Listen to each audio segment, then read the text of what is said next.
집사님의 목소리가 참 좋은데 찬양하면 참 잘 어울릴 것 같아요. 그 중저음의 그 아주 부드러운 음성이 아깝습니다. 오늘 지난주에 이어서 계속해서 에베소서의 말씀을 우리가 살펴볼 터인데, 지난주에 하나님께서 그리스도 안에서 만물을 통일되게 하신다, 그렇게 말씀했습니다. 그래서 하나님께서 만물을 통일되게 하시는 그 목적을 향해서 끌고 가는데, 통일이라는 말은 다른 말로 바꾸면 뭐라고 그랬어요? 머리 되게 하신다. 하나님의 만물의 머리 되게 하신다. 그 이유는 뭡니까? 우리를 하나님의 아들로 삼으셔서 그리스도와 함께 공동 상속자로 부르시기 위함이라고 그랬습니다. 그래서 바울은 내가 기도하노라, 에베소 성도들을 위해서 기도할 제목이 있다는 거예요. 그래서 앞에서 우리가 3절에서 14절의 말씀이 202개의 단어로 된 하나의 문장이라고 그랬어요. 그래서 하나님 앞에 감사를 고백하는 일들을 숨도 쉬지 않고 쫙 얘기하는데, 오늘 15절에서 23절도 170개의 단어로 된 하나의 문장이에요. 하나의 긴 문장이에요. 그 구절은 에베소 교회를 향한 바울의 기도, 다시 말하면 성도를 향한 목회자의 기도라고 할 수가 있습니다. 오늘 목회자 된 바울이 성도를 향해서 기도하는 거예요. 기도하노라. 우리의 성도들이 이렇게 되기를 기도하노라. 이렇게 기도하는 거예요. 그럼 목회자들은 성도를 위해서 무엇을 기도하고 있을까? 에베소서 1장 15절 16절 말씀을 우리 같이 한번 볼까요? 시작. 이를 인하여 주 예수 안에서 너희 믿음과 모든 성도를 향한 사랑을 나도 듣고 너희를 인하여 감사하기를 마지 아니하고 내가 기도할 때 너희를 말하노라. 이렇게 말합니다. 성도를 향한 사랑, 너희 믿음과 사랑을 듣고 내가 기도할 때마다 그것을 기억하고 하나님 앞에 감사로 너희를 위해서 기도하고 있다. 너희의 믿음, 너희의 사랑, 이렇게 말하고 있습니다. 바울은 하나님의 뜻의 비밀, 역사의 경영에 대해서 알고 있었습니다. 우리는 앞에서 하나님의 예정과 섭리와 경영에 대해서 말을 했어요. 그 모든 것은 그리스도 안에서 만물을 통일되게 하는 것을 지향을 한다고 했습니다.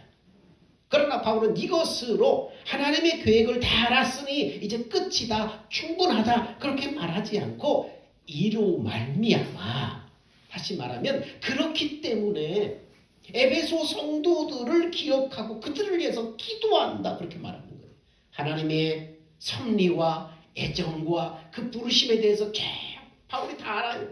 그 계획을 알았으니까, 알았다고 그러면서 그것이 알았으니까 그것은 끝이 아니라 이로 말미암아, 이렇게 시작하면서 그 말은 다시 말하면 그렇기 때문에 내가 너희들을 위해서 기도하고 너희를 위해서 내가 기억하고 기도한다.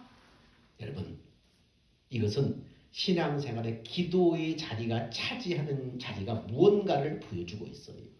여러분, 간혹 사람들 중에서 하나님이 다 정하시고 하나님이 다 알아서 하시는데 기도해서 뭐예요? 하나님이 다 알고 하나님이 다 정하시는데, 이렇게 생각하는 사람이 있을 수 있습니다.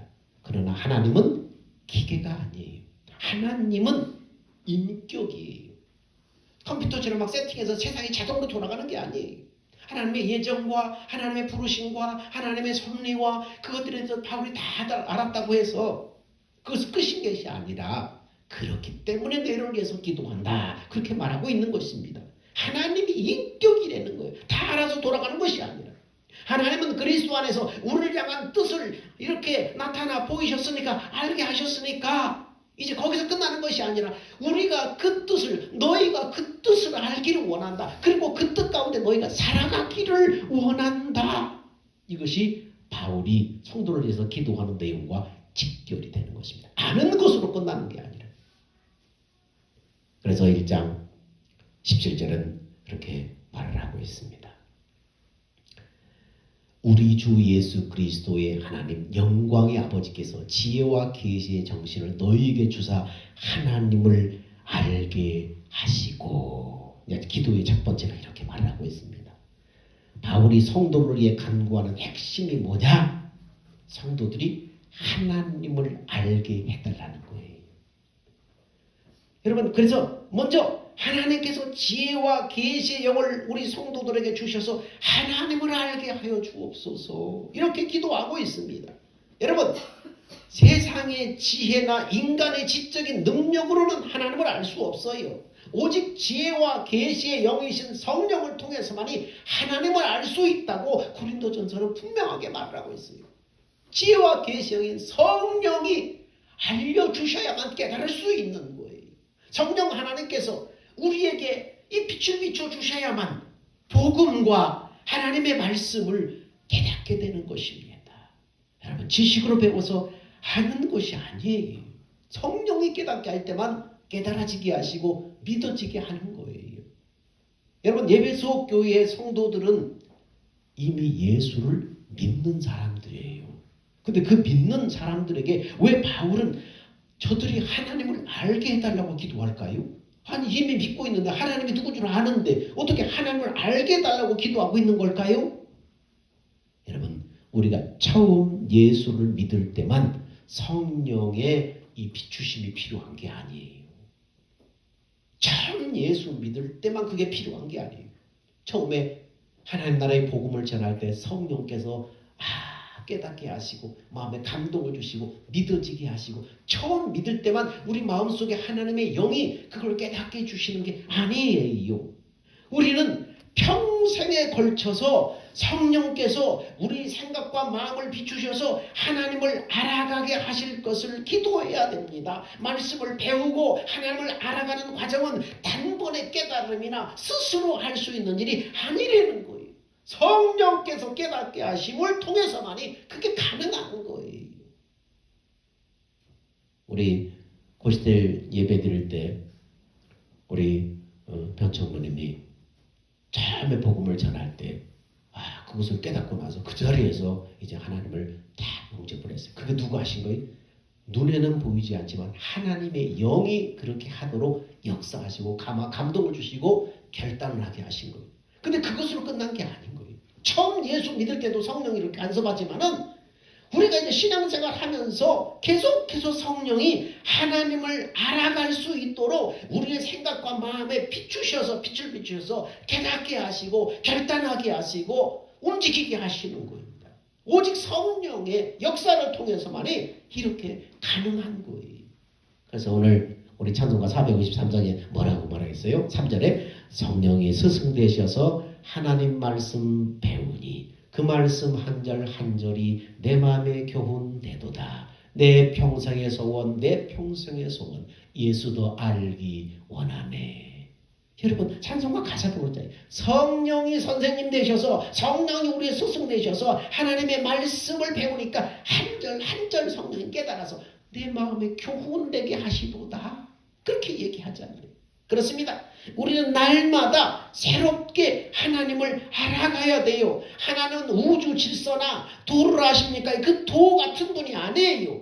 하나님은 어떤 명제나 지식이라면 열심히 배워서 마스터할 수 있을 것입니다. 그런데 하나님은 인격이에요. 학습을 통해서 깨닫는 것이 아니라 인격은 뭘 통해서요? 교제를 통해서 알아가는 거예요. 하나님은 인격이시기 때문에 학습을 통해서 하는 것이 아니라 그 하나님과 교제를 통해서 하나님을 알아가는 거예요. 하나님을 가까이 하고 하나님을 묵상하고 하나님의 말씀인 성경을 읽을 때 마음속에 빛처럼 깨닫게 하시고 알게 하시는 그런 성령의 가르침을 통해서 하나님과 인격적인 교제를 통해서 하나님을 알아가는 것입니다. 바울의 기도를 관통하는 중요한 메시지가 바로 이거예요. 그래서 바울이 그렇게 기도하는 거예요. 1장 18절에 자, 우리 주 예수 그리스도의 하나님 영광의 아버지께서 지혜와 계시의 영, 지혜와 계시의 영을 너에게 주셔서 하나님을 알게 하옵소서. 왜? 하나님의 영, 성령이 그걸 알게 하기 때문에. 그러면서 계속해서 이렇게 기도합니다. 시작. 너희 마음 눈을 밝히사 그의 부르심의 소망이 무엇이며 성도 안에서 그 기업의 영광의 풍성함이 무엇이며 그 힘의 강력으로 역사하심을 따라 믿는 우리에게 베푸신 능력의 지극히 크심이 어떤 것을 너희로 알게 하시기를 구하노라.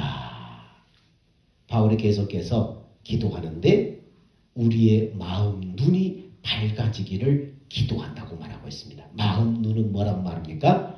쉽게 말하면 영적인 눈이라고 말할 수 있습니다. 너희의 영안이 밝아지기를 원한다. 너희 영적인 눈이 띄어지기를 원한다. 지금 바울이 이렇게 말하고 있는 거예요. 하나님을 알리면 어떻게 돼? 육신의 눈이 아니라 영적인 눈이 뜨여져야만 하나님을 아는 거예요.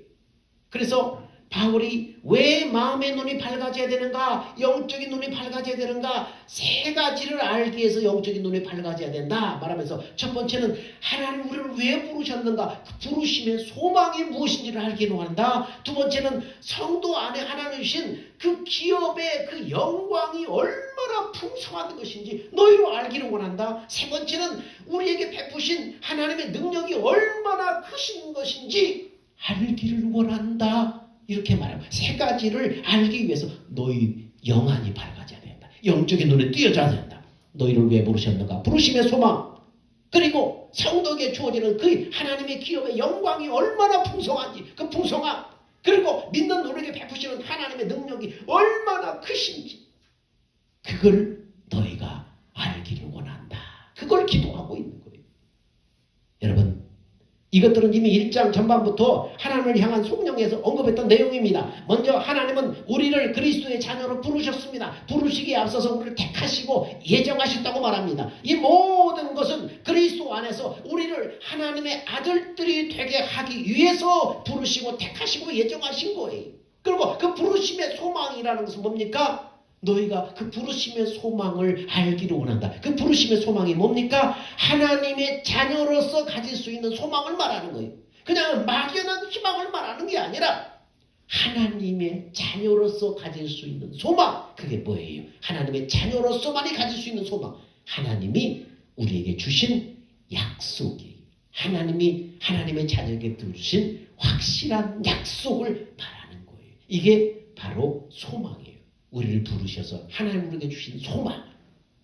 그러면 하나님께서 우리에게 주신 확실한 약속, 소망이 무엇인가?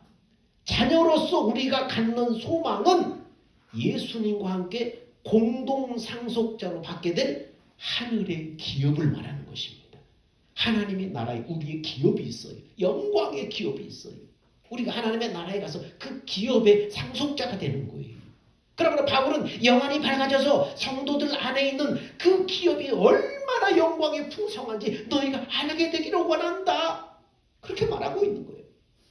우리 소망이 뭐예요? 예수 믿는 사람이 갖는 소망, 하나님의 약속입니다. 어떤 약속이에요?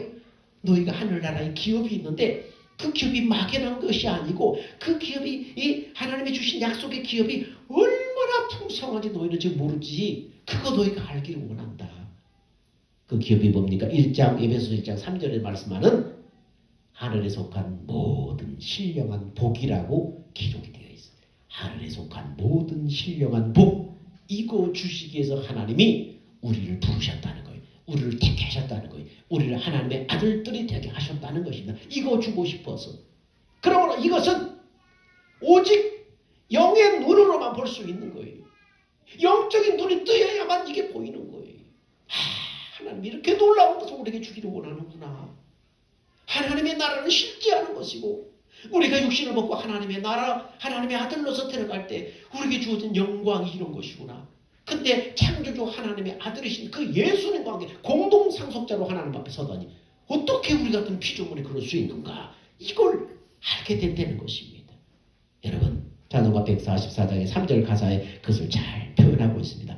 육신의 눈 못 볼 때는 신령한 눈 곧 밝히사 저 천성문 보게 하시니 참 기쁨 내 것일세. 육신에 우리가 세상에 보고 바라보는 것들이 얼마나 많아요. 보는 것마다 다 탐하고 싶고 갖고 싶고 얼마나 많아요. 근데 육신의 눈 못 보니까 우리의 영적인 눈을 밝혀서 뭘 보게 한다는 거예요? 천성의 눈 보게 하시니 참 기쁨 내 것일세. 이렇게 말하고 있는 것입니다. 어떤 분이 하나님을 잘 믿다가 이제 세상이 너무 좋아서 세상적으로 잘 나가서 보니까 세상적으로 너무나 타락하고 세상적으로 너무나 이렇게 바닥까지 내려갔어요. 근데 사고가 나서 두 눈이 멀게 됐어요. 두 눈이 멀게서 처음에는 견딜 수가 없어서 막 몸부림치다가 다시 하나님 앞에 회개하고 나서 영적인 눈이 띄어지니까 차라리 내가 육신의 눈 못 본 것이 오히려 얼마나 이게 더 다행인가. 육신의 눈이 감기니까 몸부림치다가 회개하고 영적인 눈이 밝아져서 하나님의 나라의 그 놀라운 그 영광이 보이기 시작하더라는 거예요. 그래서 그분이 찬양을 자꾸하기 시작해요. 투명인 두 눈으로. 영적인 이 눈이 띄어지니까 그걸 찬송을 해요. 그래서 복음성가 가수로 이제 활동하는 것을 우리가 알 수 있습니다. 오래된 분인지 그런 분이 있어요. 자, 그렇습니다. 우리는 하늘에 속한 신령한 것에는 눈이 가려져 있을 때가 많아요. 육신에 보는 것들이 휘황찬란한 것들이 너무나 많으니까 육신의 눈이 뜨여져서 하나님의 영적인 눈에는 감겨져 버리는 거예요. 그래서 늘 영적인 신령한 것에 눈이 가려져 있으니까 어떻게 해요? 보는 거, 듣는 거 이것 때문에 늘 불안하고 근심이 쌓이고 염려가 있는 거예요. 왜? 보고 듣고 이런 육신적인 것 때문에 근심과 염려와 이 불안이 늘 붙들려 있는 것입니다. 여러분 열왕기하 6장 14절 17절에 보면 뭐가 있냐면 이스라엘에 아람 군대가 쳐들어왔어요. 나라는 바람 앞에 촛불처럼 당장이라도 암흑천지로 변하게 생겼습니다. 그러자 엘리사의 사환이 선지자 엘리야에게 묻습니다. 내 주여, 우리가 이제 어찌하오리까? 나라가 이제 다 망하게 생겼는데 어찌하오리까? 여러분 세상이 나를 집어삼키려고 달려드는데 탄식의 목구멍 밖으로 나올 수밖에 없습니다. 그러자 선지자가 말합니다. 걱정하지 말아라. 우리와 함께하는 자가 아람 군대도보다 많다. 그리고 엘리사 선지자가 사환의 눈을 열어 보게 하옵소서. 하나님 앞에 기도하니까 하나님께서 사환의 눈을 딱 영적인 눈을 열어보니까 엘리사 주변에 천군 천사와 불말과 불병거들이 가득하게 둘러지치고 있는 거예요. 하나님이 준비한 것을 보게 된 거예요. 영적인 눈이 띄어지니까. 영적인 눈이 띄어지기 전에는 당장 현실적으로 아람 군대가 진치고 이 나라를 멸망시키기 앞서 불안과 초조와 두려움 속에 떨었는데 저들의 눈을 열어 보게 하옵소서 하니까 영적인 눈에 띄어지니까 하나님께서 보내신 천군천사 불말들이 쫙 지치고 있는 거예요. 그게 영적인 눈에 띄어지니까 딱 보게 되는 것입니다. 그렇습니다. 우리 그리스도인들은 이 땅에 살아가면서 이와 같은 것들을 믿음의 눈으로 볼 수 있어야 돼요. 보이는 세계가 다가 아니라는 거예요. 보이지 않는 영적인 세계, 하나님께서 보낸 하나님의 사람, 하나님의 천군천사들이 우리를 지치고 있는 거예요. 여러분 한 사람 한 사람은 여러분 다 하나님께서 붙여주신 여러분의 비서 수호천사들이 다 붙어 다니는 거예요. 하나님이 지키고 보호하는 거예요. 나라가 전망에 패했을 때도 이 나라가 정말로 하나님이 기뻐하는 나라라면 우리 눈에는 망할 것 같지만은 하나님께서 천군천사로 진치고 있는 거예요. 아무도 쳐들어오지 못하게 망하지 못하게 지치고 있는 거예요. 그 사실을 알아야 돼요. 우리는 그런 사람은 어떤 상황에도 여유가 있고 일희일비하지 않고 잠잠히 하나님을 신뢰하는 깊은 무게가 있습니다. 바울이 이 모든 것을 믿는 우리에게 하나님의 능력이 얼마나 위대한지 너희들도 눈이 뜨게 해달라고 지금 기도하는 거예요. 하나님의 능력이 얼마나 위대한 것인지 너희 눈에 보는 것 그게 다가 아니라는 거예요. 그걸 위해서 바울이 지금 기도하는 거예요. 왜 하나님의 능력을 아는 것이 중요합니까? 그것은 하나님께서 약속하신 것을 반드시 이루실 것을 반드시 하나님의 약속을 이루실 것을 여러분 우리에게 확신을 주기 때문에 그렇기 때문에 하나님의 능력을 아는 것이 중요한 거예요. 왜? 능력의 하나님이기 때문에 약속은 반드시 이루실 것이라는 확신을 주기 때문에 하나님의 능력이 없는 분이라면 100번을 약속한들 여러분 우리 마음속에 미심쩍어 할 수밖에 없잖아요. 믿음이 안 가잖아요. 근데 하나님은 살아계신 능력의 하나님이에요. 그러면 우리는 그 능력의 하나님을 어떻게 알 수 있는가? 정말로 하나님의 능력의 하나님이라는 걸 어떻게 알 수 있는가? 계속해서 에베소 1장 20절은 계속해서 강의합니다. 자, 시작. 그 능력이 그리스도 안에서 역사하사 죽은 자들 가운데서 다시 살리시고 하늘에서 자기의 오른편에 앉히사. 바울이 주목하는 것은 예수 그리스도를 죽은 자 가운데서 다시 일으키신 하나님의 능력이에요. 여러분, 하나님은 죽은 자를 다시 살려 일으키시는 능력의 하나님이에요. 예수 그리스도의 부활은 그 어떤 인간도 극복하지 못한 죽음의 문제를, 그 죽음을 하나님이 이기셨다는 것을 지금 보여주고 있는 거예요. 예수 그리스도의 부활처럼 하나님의 능력에 대한 강력한 증거가 없는 거예요. 인류 역사에 이 죽음의 문제를 해결할 그런 위인이 누가 있었어요? 하늘 아래 그런 위인이 하나도 없었어요. 그런데 하나님께서 예수 그리스도를 죽음에서 부활을 시켰다는 거예요. 죽음을 이기게 하셨다는 거예요. 예수 그리스도의 부활은 부활로 끝나지 않고 하늘로 승천하셔서 하나님 우편에 앉히셨다고 지금 말씀을 기록하고 있어요. 여러분, 우편에 앉혔다는 것은 뭘 말하는 거예요? 성경에 하나님의 우편에 앉혔다, 그 말은 하나님께서 예수 그리스도를 이 모든 만물의 상속자로 세웠다, 그런 의미를 갖고 있는 거예요. 예수를 만물의 상속자로 세웠다는 거예요. 그래서 하나님께서 하늘과 땅의 모든 권세가 부활하시고 승천하신 그리스도께 속했다고 마태복음 28장 18절에 말하고 있는 거예요. 만물의 상속자로 세웠기 때문에 그때부터 이제 모든 만물의 하늘과 땅의 모든 만물들이 그리스도 휘하에 들어가는 거예요. 그리스도께 복종하는 거예요.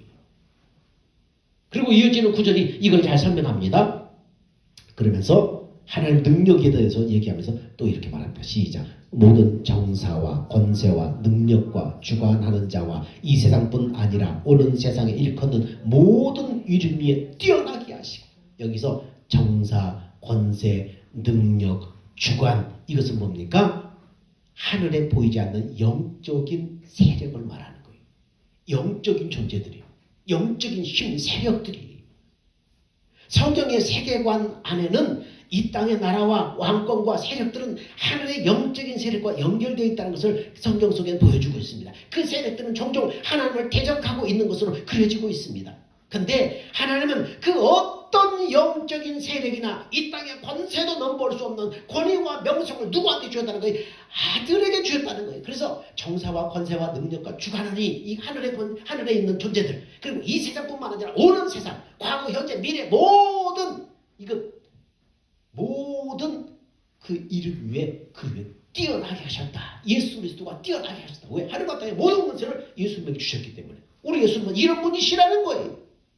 이와 같은 내용을 빌립보서는 이렇게 표현합니다. 자, 빌립보서의 또 다른 성경 속에 이렇게 표현합니다. 시작. 이러므로 하나님이 그를 지극히 높여 모든 이름 위에 뛰어난 이름을 주사 하늘에 있는 자들과 땅에 있는 자들과 땅 아래에 있는 자들로 모든 무릎을 예수 이름에 꿇게 하시고 모든 입으로 예수 그리스도를 주라 시인하여 하나님 아버지께 영광을 돌리게 하셨느니라. 빌립보서는 이렇게 말하고 있어요. 모든 만물을 우리 예수님이 상속을 받으신, 그래서 모든 천상천하 모든 만물들은 예수님 안에다 종속되는 거예요. 이것이 앞에서 살펴본 그리스도 안에서 만유의 통일이에요. 예수를 중심으로 모든 만물이, 예수님의 만물이 머리가 되시고 그 밑에 모든 만물이 다 속해 들어가는 거예요. 모든 역사가 예수를 정점으로 향하고 그 과정을 통해서 만물이 예수 그리스도를 주라 시인하여 하나님께 영광 돌리는 것이 역사의 진행 방향이라는 거예요. 역사는 이렇게 움직이는 거예요. 그러면서 22장에 계속해서 이어서 말합니다. 에베소서 2장 1장 22절에 시작. 또 만물을 그 발 아래 복종하게 하시고 그를 만물 위의 교회의 머리로 삼으셨느니라. 여러분, 이 말 잘 들어보세요. 만물을 그의 발 아래 복종하게 하시고, 바울은 하나님이 예수 그리스도를 살리셨을 뿐만 아니라 그분께 하늘과 땅의 권세를 부여해 주셔서 모든 만물을 그분의 발 아래 복종하게 만들고 계신다는 사실을 지적하고 있는 거예요. 지금 하나님께서 이 일을 하신 거예요. 모든 만물, 예수님이 예수를 죽음에서 부활하셔서 하늘과 땅의 모든 것을 예수님 아래 다 굴복하게 하시고 무슨 일을 하시는가? 모든 것을 그분의 발 아래 복종하도록 만들고 계시고 있다는 것입니다. 여러분, 이것을 시편 110편에는 이렇게 기록하고 있습니다. 예수님이 지금 그 일을 하고 있어요. 자, 시편 110편에 이것을 더 자세하게 말하는데 시작. 여호와께서 내 주에게 말씀하시기를 내가 네 원수로 네 발등상 되게 하기까지 너는 내 우편에 앉아있으라 하셨도다. 여호와께서 시온에서 주의 권능의 호를 내어 보내시니 주의 원수 중에서 다스리소서. 자, 신약 성경에 이 기록한 기자들은 공통적으로 이 시편 110편은 예수 그리스도의 부활과 승천을 통해서 성취되었다고 기록하고 있습니다. 다시 말하면 예수 그리스도께서 지금 하늘에서 하고 계시는 일은 그의 원수들을 발판으로 삼기까지 다스리시는 일을 하고 계신다는 거예요. 지금 그 일을 하고 계시다는 거예요. 여러분, 세상이 마음대로 흘러가거나 공중의 통치와 주권자들 혹은 이 땅의 정권을 잡은 자들의 뜻대로 움직이는 것이 아니라 그리스도께서 하늘에서 다스리심으로 움직인다는 거예요. 니네들 마음대로 그렇게 정권 잡아서 그렇게 불의가 득세하는 세상 니네 뜻처럼 되는 것처럼 보이지만은 그게 아니라는 거예요. 예수 그리스도께서 하늘에서 다스리심으로 지금 움직인다는 거예요. 여러분, 공정과 정의가 사라지고 불의가 득세하는 세상을 보면서 어느 유행가 가사처럼 됐어요. 세상이 도대체 왜 이래? 세상이 아프잖아. 내가 답답해서 그렇게 소리쳤어요. 됐어요. 세상이 왜 이래? 세상이 아프잖아. 헌법자가 합법적인 대통령을 탄핵시켜버리고 불의한 재판관들이 여러분 불의한 판결을 내려버리고 그런 것을 볼 때 답답했는데 오늘 본문을 통해서 다시 위로받고 소망을 품는 것은 불의가 득세한 것처럼 보여도 세상은 하늘에서 그리스도가 다스리심으로 움직인다는 사실이에요. 그것을 보면서 위안이 되는 거예요. 여러분, 교회가 약해졌다고 말하고 교회는 가망이 없다고 말하는 사람이 있을지 몰라도 실제로 교회가 연약해서 다 쓰러진 것처럼 보인다고 할지라도 그리스도는 반드시 승리하십니다. 우리는 바울이 지금 하나님의 능력이 얼마나 크신지 깨닫기를 기도하면서 이 대목을 기록했다는 사실을 기억해야 돼요. 하나님의 능력이 얼마나 크신 줄 여러분, 그것을 여러분 기억하도록 깨닫기를 우리가 깨닫게 되도록 바울이 기도하면서 이것을 기록하는 거예요. 이 비밀, 교회의 능력, 더 정확히 말하면 그리스도의 통치의 능력은 마음의 눈을 뜬 자들에게만 알려진다는 거예요. 성령께서 우리를 조명해 주실 때에 우리는 이 놀라운 능력을 발견하게 된다는 거예요. 예수님이 다스리신다. 우리 주 예수 그리스도가 만물의 주인으로서 머리로서 세상을 다스리시고 경영해 나가시는다. 인간의 뜻대로 되지 않는다. 하나님이 그리스도께서 하나님의 예정 가운데 섭리 가운데 진행하고 계신다. 우리는 그 사실을 믿어야 하는 것입니다. 바울은 여기서 멈추지 않고 이 모든 교회 과정 안에서 부름과 초대를 받은 놀라운 존재가 누구냐? 교회다. 이 일을 위해서 부르시고 초대를 받은 존재가 바로 교회다. 하나님은 만물의 머리이시고 만물의 통치자이신 그리스도를 교회에게 주셨다고 말씀하고 있습니다. 한글 성경은 이 구절을 의역했지만 대부분의 영어 성경들은 이것을 직역하여 보다 정확하게 표현했는데 어떻게 표현했습니까? 자, 또 만물을 그 발 아래 복종하게 하시고 그를 만물 위에 교회의 머리로 주셨느니라.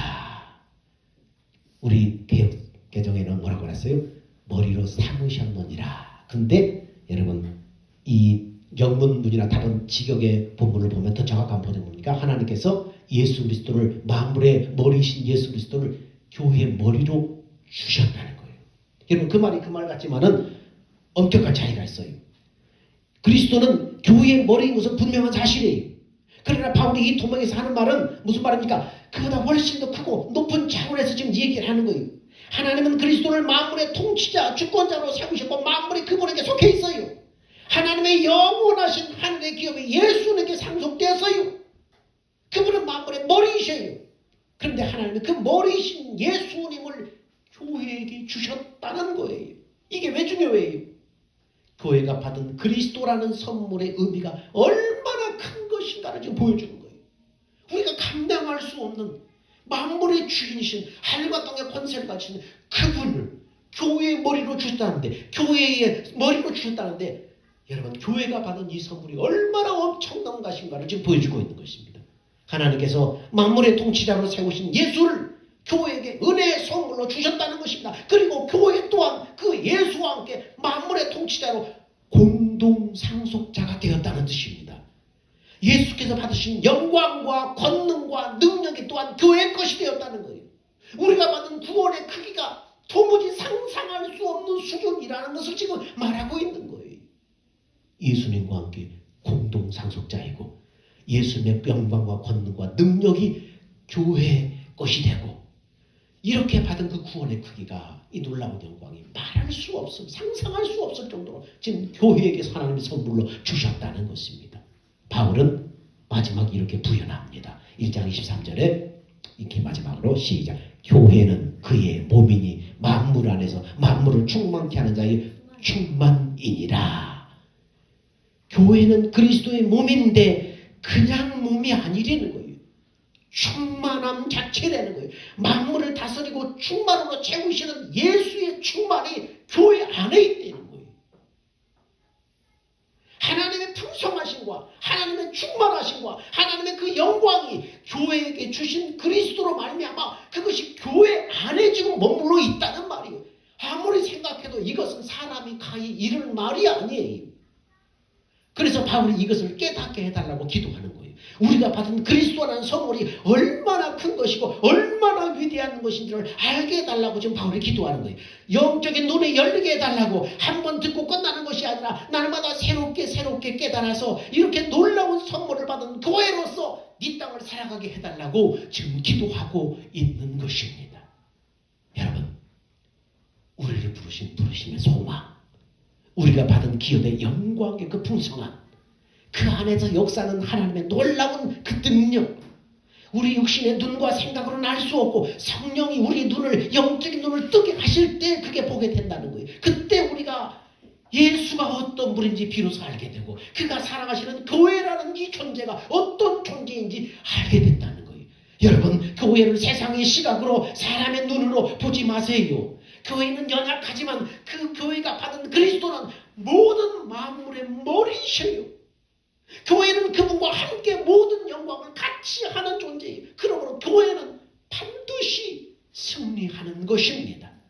여러분, 건물의 교회를 말하는 게 아니에요. 영적인 하나님의 자녀들이 공동체를 말하는 거예요. 여러분, 우리 현실이 아무리 답답하고 답이 보이지 않는 뿌연 안개와 같아 보일지라도 만물의 머리이신 그분은 이미 승리하셨습니다. 이 사실을 여러분 믿으시기 바랍니다. 죽음의 권세를 내치고 승리하셨어요. 만물의 주인이 되셨어요. 천상천하의 모든 만물이 그분의 발 아래 다 여러분 엎드렸어요. 그분은 이미 승리하셨다는 사실을 믿으시기 바랍니다. 그런데 그 주님과 함께하는 교회된 우리도 이 믿음이 여러분 우리가 주님께서 모든 만물의 그분이 이미 승리하셨다는 이 믿음이 소망 가운데 우리가 다시 일어설 수 있는 근거가 되는 것입니다. 예수님이 승리하셨다. 예수님이 죽음을 끝이고 승리하셨다. 만물이 그분의 발 앞에 다 굴복하셨다. 여러분, 그분과 함께 교회된 우리, 그분의 몸된 우리도 이 믿음 가지고 여러분 소망 가운데 일어설 수 있는, 다시 출발하고 일어설 수 있는 근거가 되는 것입니다. 이 믿음이 근거가 되는 것입니다. 여러분, 주님과 함께 교회된 우리는 이 믿음이 소망 가운데 어떤 상황 가운데서 현실이 아무리 답답하고 답이 안 보이는 뿌연 안개 같은 상황일지라도 이 소망 가운데 다시 일어나는 여러분들이 되기를 주 이름으로 축원합니다. 사랑과 은혜가 풍성하신 아버지 하나님, 은혜와 사랑을 감사드립니다. 오늘 사도 바울이 에베소 교회 성도들이 마음의 눈을 밝혀서 너희가 이것들을 알기를 원한다 기도했던 것처럼 하나님이 어떤 분인가, 너희를 왜 부르셨는지, 부르심의 소망이 무엇이고 너희에게 주어진 하늘의 기업의 영광이 얼마나 풍성하고 그 안에서 역사하시는 하나님의 능력이 얼마나 위대한지 너희가 알기를 원한다. 알고 그 믿음으로 살기를 원한다고 기도했습니다.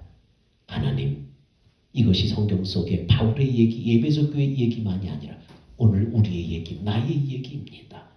하나님, 우리의 영적인 눈을 밝혀 하나님이 우리를 부르심의 소망을 알게 하시고 우리에게 주어진 영광의 기업의 풍성함을 알게 하시고 그 안에서 역사는 하나님의 능력이 얼마나 위대한지를 하나님 알도록 성령님 역사하여 주시옵소서. 그래서 이 믿음으로 우리의 삶의 상황과 현실이 아무리 어둡고 한계 낀 것처럼 보일지라도 이 믿음으로 우리는 반드시 승리한다. 주님과 함께한 교회는 반드시 승리한다. 이 믿음으로 출발하고 일어서는 근거를 삼게 하여 주옵소서. 우리의 생명과 마음이 되신 예수님의 이름으로 기도하옵나이다. 아멘. 그러다 같이 기립하셔서 주님 다시 오실 때까지 찬양 드리겠습니다.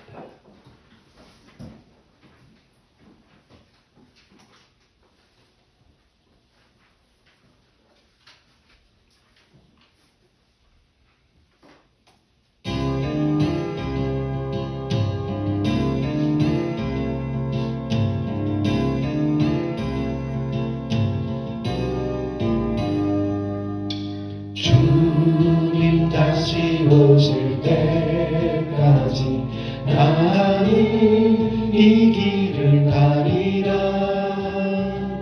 좁은 문 좁은 길 나의 십자가 지고 나의 가는 이 끝에서 나는 주님을 보리라.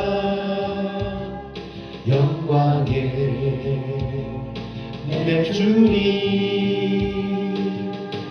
나를 맞아 주시리.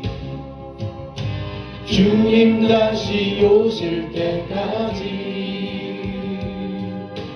나는 일어나 달려가리라. 주의 영광은 안 높을 때 나는 일어나 노래하리. 내 사모하는 주님 온 세상 구주시라. 내 사모하는 주님 영광의 왕이시라.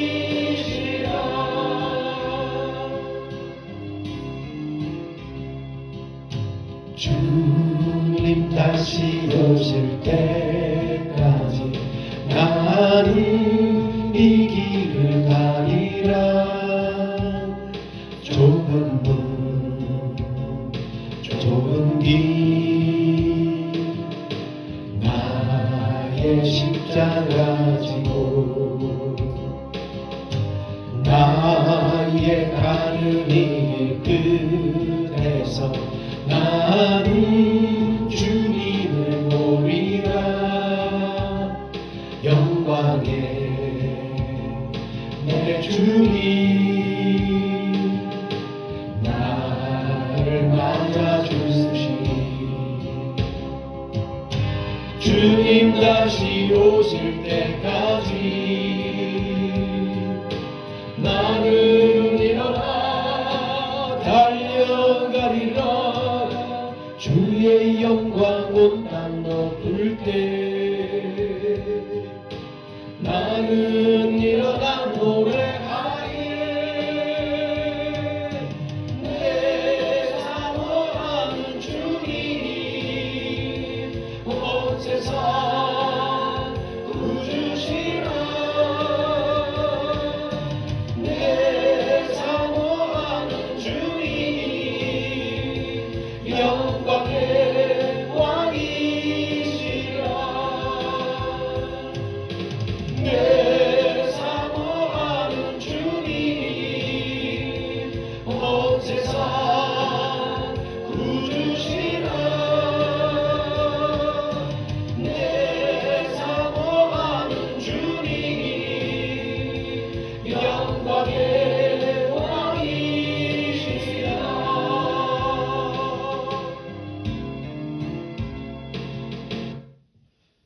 이제는 우리 주 예수 그리스도의 은혜와 하나님의 사랑하심과 성령이 내주하시고 교통하시고 인도하심이 바울의 기도처럼 우리의 마음의 눈을 밝혀주셔서 부르심의 소망이 무엇이고 그 영광의 기업이 얼마나 풍성하고 우리 안에 역사는 하나님의 능력이 얼마나 엄청난 건가를 깨닫기를 원하는 바울의 기도가 우리의 기도가 되게 하시고 성도들에게 이루어지기를 간절히 원함으로 이제 그 믿음으로 살아가는 모든 성도들에게 지금부터 영원토록 함께 있을지어다. 아멘.